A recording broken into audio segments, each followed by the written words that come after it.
Testingin natin to mga boss. Yan. Wala pang hangin yan. Di ko pinipindot. Oh, kulay Sara yung tubig. Ulan yan mga boss. Kasi ito, radiator to nung Mercedes 20, modelo 24. 24. Yan. Yan, yung itim na yan. Nakikita nyo ba? Yung parang itim na linya. Yan. Yan. Yan yung suspected leak. Kasi bumagsak dyan yung ulan. Maring dito galing. Ito yung upper, oh. Yung upper niya, ito yung lower.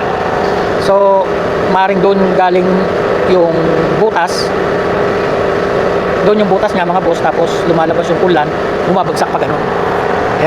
Kaya testingin natin. Ayan. Kulay Sara. Ayan na, hangin na natin. O yun. Di ba? Konting pisil pa nga lang, labas na kagad siya. Ayan. So kaya ako tinesting kasi possible na tangke rin yung diferensya.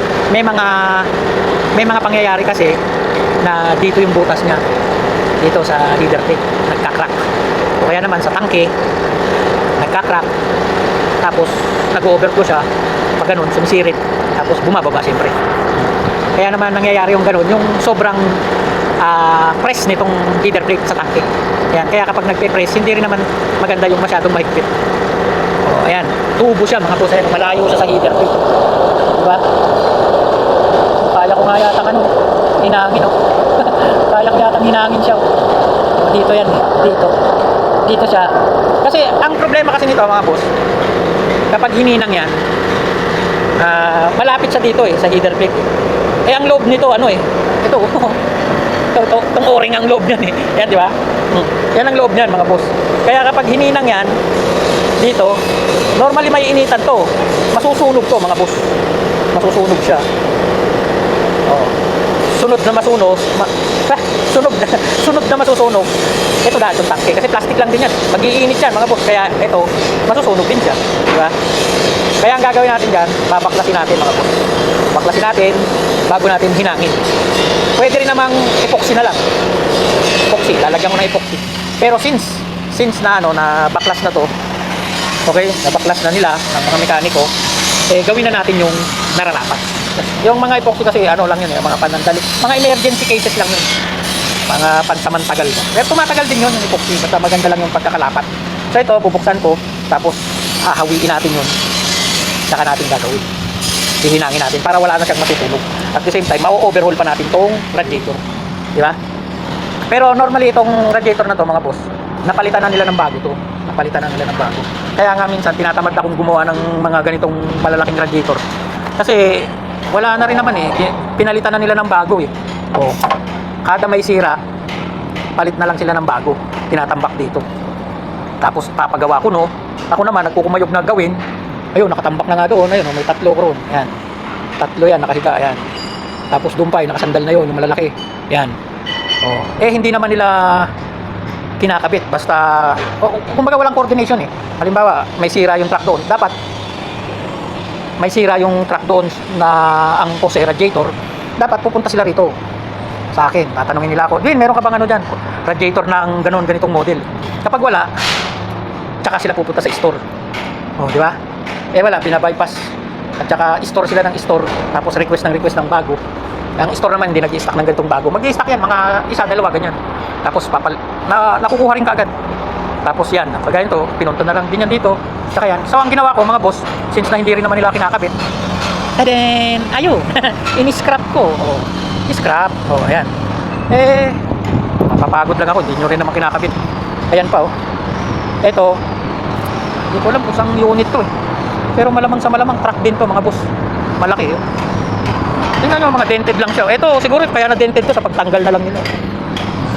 Hindi ko alam, apat na ganito nagawa ko na, yung isa nagawa ko na, yung isa na scrap ko kasi may tama sa tubo talaga kasi ito yung dalawa bagong dating yan. Ito yung isa na nagawa ko, yan yung plastic na yan, tapos na yan kaya pinlastic ko. Ngayon tawag dito bagong dating yun. So ibig sabihin, yung dalawang yun bagong dating, yung isa lang pala bagong dating. So ibig sabihin, bumili na naman sila ng bago. Kung nagpunta sila rito, tinanong ako kung meron akong available na spare para sa ganitong klaseng sasakyan, di sana naibigay ko yun, di ba? Wala Kasi kumikita rin sila kapag bumibili sila ng bago eh. May komisyon sila eh, kaya nakatambak lang din. Kaya tatambak dito eh. Ginawa ko tong bathtub ko na para sa malalaking radiator. Naggawa ko ng bathtub, ayan oh. 2 araw ko ginawa yan. Kaya pinag-i-scrap ko yung mga malalaking radiator, nakatambak yan dyan. Wala nang lugar akong paglalagyan, kaya pinag-i-scrap ko na sila. Total, di rin nyo rin naman ginagamit. Masakit lang sa mata. So ito, yan oh.